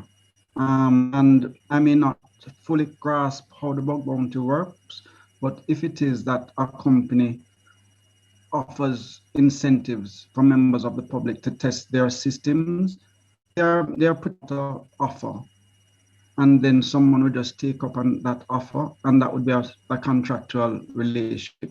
So there's nothing preventing that whatsoever. And you would imagine that's not a breach. No, of, not of at the all. act. Not Right. at all. All right. I'd love to add to that. Okay. Go ahead. Yeah, go ahead. Yeah. Go ahead. From the perspective, though, if you're going to do a bug bounty for a company, if the data that you have that belongs to the data subject, if there's a possibility that data is compromised in that bug bounty program that you're offering, and a data subject feels vulnerable as a result of that compromise, what happens in that case? So that is where you have a data protection. Data protection impact assessment, and you involve your data subject in what the risks are and what controls you are putting in place to mitigate those risks. Because what you're doing is hardening your endpoints and your exposures. So it's just a matter of including, and I'm glad you put it in that context. I heard Dr. Kaur stayed away from data protection. The two are... No, that's right. You can't get away from it. But I didn't want to, as I said, you could spend an entire day talking about the nuances of this data protection. So part of it is letting the data subject understand how you process their data and what steps you are taking to protect it. And doing a bug bounty is a means by which you are seeking to protect it and having your data. My suggestion would be to use using a production-like system. Then you don't use real data in those systems if you're doing bug bounty, especially if you're not sure. Right, and then you're not really running the real system. Let me add to that discussion about the data protection. One, it would have to be consent driven if it was okay with real people's data, and two, if you're testing the sensitivity to the work that you use on the data. Right. All right, let me quickly take, I see Mr. Muir, you have a question, and then I think Mr. Scott wants a comment. Not really. I was just mentioning that you had skipped over the third question from YouTube, which is what if a vulnerability was stumbled upon by a web crawler and indexed in a search engine? How would that be treated? The context was that we all know that there are web crawlers that actually search through Amazon S3 buckets and collate that data. So what would our Cybercrime Act have to say about actual program that is doing this and collecting this type of open data? In other words, the actor is not necessarily a human now. Exactly. Sorry, I might need a bit more context. I may have been out the ComSci wherewithal. It's get a better understanding of that. What type of data are we talking about? Well, it almost doesn't matter. So if you think about how Google or any of these search engines work, they have systems that go around the web looking at all the various open websites and collecting what we call the metadata from those sites, which when we do searches, it will now look at that and be able to pop back up and say, yeah, this site has, oh, you're looking for information about that TV show Friends. Yeah, this site has stuff about Friends, and this site and this site. So there are other web crawlers out there, not just Google. And there are a couple in particular that their entire function is looking at these cloud storage infrastructure. Right. So Amazon's S3 buckets are an example of that, which is fairly common. And a lot of these things are left open. So the data that is inside of these things are therefore left open. So if you have these web crawlers, which are just running around the web, looking at these various open storage environments and collecting the data that is there, okay, what would be the implication? Right. I think the question is posed. I think you'd have to make a few presumptions. So to say the Jamaica cybercrime would apply, we have to localize the example quite a bit. So let's say it's Amazon Jamaica, for example, or the web crawling service, the Jamaican service. So you can bring into the play the Jamaican cybercrime stack. You then begin to get into that question of knowingly accessing data in an unauthorized manner. And I think this goes way back to Professor Cour's question about what if data is out there and it's stumbled upon. And I'm revising that answer as I speak. As I understand it, metadata is something which a HTTP coder understands is to be available to the world, or whatever other language it is. So if I post an image and I put as the metadata soda can, red bottle, something like that, it's meant to be accessed. And in that context, I would say that if it's accessed, it's then not unauthorized access, so it would fall outside of the scope of. But let me reframe that question in perhaps a very specific and concrete way. With the Jam COVID data that was leaked, not leaked, it was actually public. Let's say it had been stumbled upon by a web crawler. That's what web crawlers do. They trawl the internet. Now, let's say you do a search and you put in a passenger's name who traveled to Jamaica in 2020, and you put in appropriate keywords. You want to know the COVID-19 test, and maybe you put in the passport and the person's name. And bam, one of the hits that comes up is a segment of the information that's stored on that. The person who's accessing that, of course, they went through a search engine. Under Cybercrimes Act, could they be liable? I think that's the essence of the question that was posed. So, it's much simpler for me. Somebody wrote that code, that web crawler. The web crawler didn't generate itself. So the person who wrote that code will be liable. And as it relates to the third party who inputs searches that public search engine, no, I don't see where any liability can arise because he accessed a public facing. Okay. And it's interesting. We do need to close up because it's unfortunate that opinion that you just provided actually has in it a huge problem.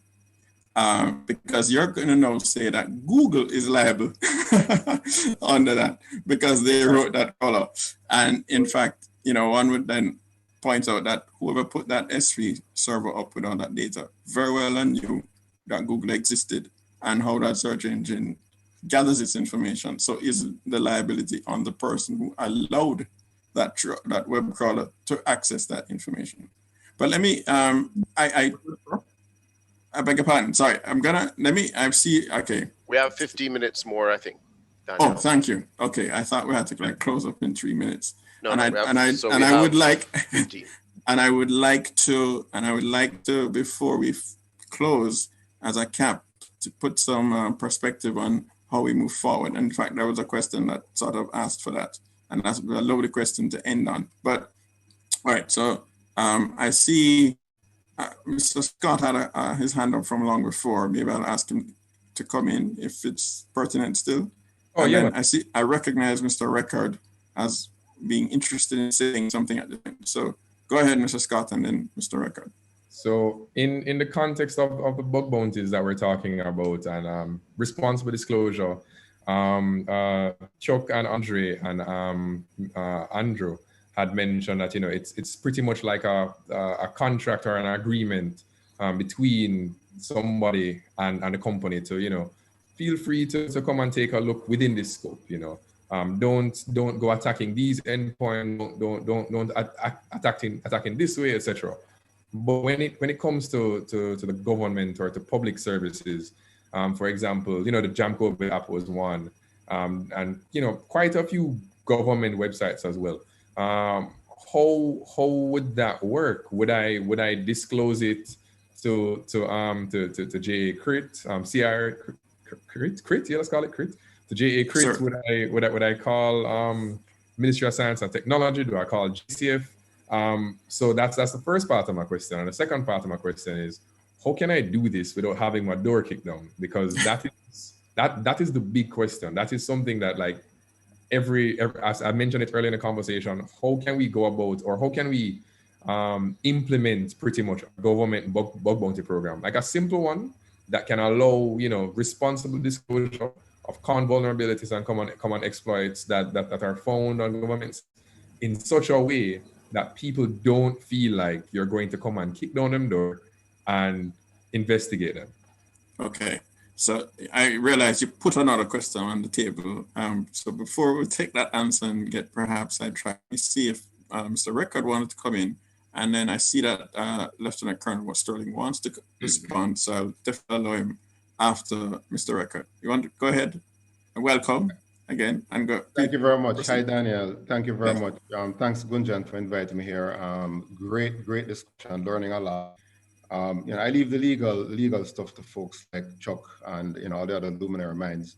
I just, you know, talk about the high-level examples, the questions that are posed to me sometimes when these issues happen. So as Jason rightfully said, you know, when an issue happens, he'll reach out to a number of us, and we all rally around and call each other. You know, I will call Andrew, I call Jason, and then of course, you know, I guess we'll say in Jamaica, well, there's a marketing term, above the line and below the line, and we have to have our below the line conversations first with all the persons who are in the know and who have the connection to the, you know, the legal compartment and all of that, to say, look, hey, discover this vulnerability. You know, we know somebody who know the guy, because Jamaica is not 3 degrees of separation, it's like 1 degree. So we call the guy who we know manage that website and say, dude, you know, you bottom out a door, right? I mean, you know, however you want to say it. And then they scramble, then they fix it, and then we try to either, because we're one community, we then shut the door and then we move on. Or if there's other people, if there was anything actually, you know, any crime committed, then somebody else have to figure that part out. That's not for us, but you know, we within our network try to do that part. The example that was given a while ago, I remember a few years ago, because, you know, as I wear of many hats, you know, I was teaching some wine classes and doing one of my research for a topic on some area around specificity of Italian wines. In my Google searches, just kind of looking around, I found some good information and some, you know, some kind of manuals, look like manuals almost. Found them, great useful information, had content, you know, reference to the name of the people, put it on a slide. And then, you know, next week I'm just discovering that, hold on, all these things were actually for sale. But the Google search actually took me to whether it's the bucket or the source of where those things were actually kept. I didn't go there directly. I just kind of searched for some names, you know, specific in Italian, Barolo, this region, and it came back with documents. Of course, I put in my various sub feeds. I said I want PDF only and all of that. And it came back with these documents, and I'm like, hold on, but I'm seeing all these guys stuff that they're selling. And well, I didn't know they were selling it at the time. I found out like a week or two later that they're actually selling it, because I eventually went to the front of the site this time, and I went and I said, oh, I wonder if they have more there. And I realized that, oh, all the things that I already have are actually behind paywalls. But how did I get them? I have no idea, right? And so you know, am I wrong? Am I the criminal here? Or is it Google the criminal? I heard that question and I thought to say, no, let me just jump in and share my example of what has happened with me. But thank you. I mean, no, thank you very much. I made up a hypothetical situation and you just made it very real. Yeah, it's very real for me because right. with all my worlds that I play and I dig into some of these things, but great conversations. At the last, and just my closeout conversation is, over the last few years, I've tried to learn to become a simplifier of a lot of these subjects. And sadly, I think these topics are really, really, really complicated for a lot of our audience to understand. And I try my very, very best. And, you know, Jason, I discovered, you know, while I was on the driving up here, dodging taxi men coming up, I didn't hear when my name was called earlier, but I heard that Jason gave a good example around using, I think it's Crime Stop as an example of this bug bounty situation. And I think we have to find a way, our community, so whether it's through the Jamaica Digital and Technology Alliance, you know, the JCS members, all of us come together to figure out how do we simplify this very complicated topic and let it be known in small ways. Myself and Chuck, we have been working on trying to do that very thing with data privacy and, you know, taking out the 8 sections of the law, whatever you call them, again, I don't remember, but and simplifying them in bite size and just spoon feeding them, even creating cartoons, you know, yes. Of these. So certainly the proliferation of what the law entails is a different problem, but very important as well. Thank you very much for your intervention. Okay, we're gonna move very quickly. I understand. Sorry, Lieutenant Colonel, before I bring you back in to answer Jason's question, Andre wanted to quickly put an opinion to the question of liability in the web crawler situation. You want to proceed? Sure, and thanks to Mr. for bringing it back to the table. Just very quickly, I don't think criminal liability attaches in any of the circumstances, whether to the web crawler or the person accessing the data.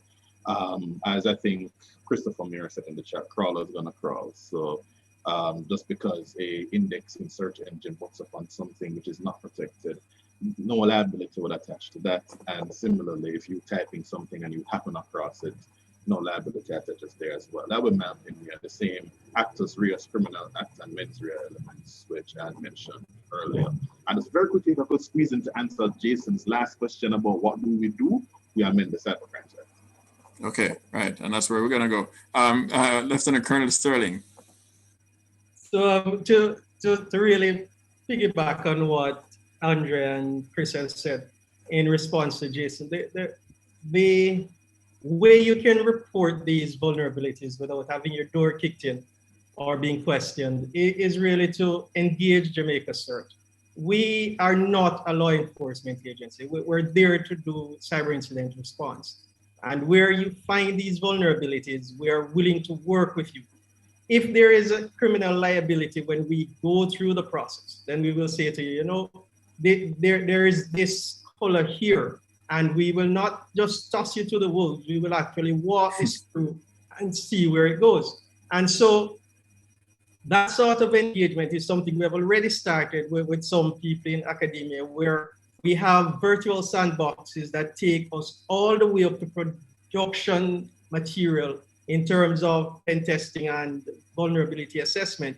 But it's done so in a sort of organized and agreed way, where we've said to them, look, we don't have the resources to deal with this volume. For your research students, these are the resources that we would like for them to check, and we would like them to do it within these parameters. And so once we can sort of see the results from this engagement, we'll be willing to roll it out to other academic institutions and companies.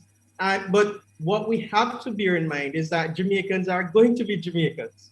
And you give them an inch, they will take a yard. And so what you have to be careful of is that that student does not do work within school, in class, and then goes home or outside of class and try something out of school. And these are the finer points that we're working through with this engagement that we have. But we're way down the road, and it looks like it will bear fruit. So engage us. Certainly, as long as I am head of JSERT, the police won't kick down your door. Okay, well, thank you very much for that assurance. And I think ultimately we really want the the crime, the act itself, I mean, that even if you are not dead, we can still be assured that somebody's not going to kick down the door. Let me just... Prof, just before you move on, that process has started. This weekend, we will push a general invitation for comments on the existing, and certainly when we meet next, we will take those comments. You will have 3 weeks to respond, and we will take those comments into our deliberations as we seek to move forward with both the review of the Cybercrimes Act and the review and updating of the cybersecurity strategy. Fantastic. So with the comments here are going to have an impact, I hope. Very briefly, let me allow Mr. Nooks. I did promise you an opportunity to come in with recommendations that you might have from your perspective. Did you? Right. Don't feel forced. No. But my recommendation usually is from the general perspective, and Curtis said it. Chuck reiterated the different layers. If entities want to be secure, they have to practice defense in depth, which means that they have to look at all the different layers of the ISO, the model, the data model, and they also have to, from a privacy perspective, you also have to look at privacy by design. So you build everything into the DNA, from conceptualization to implementation and operation. You always have to be thinking about security. There are standards out there that you can follow.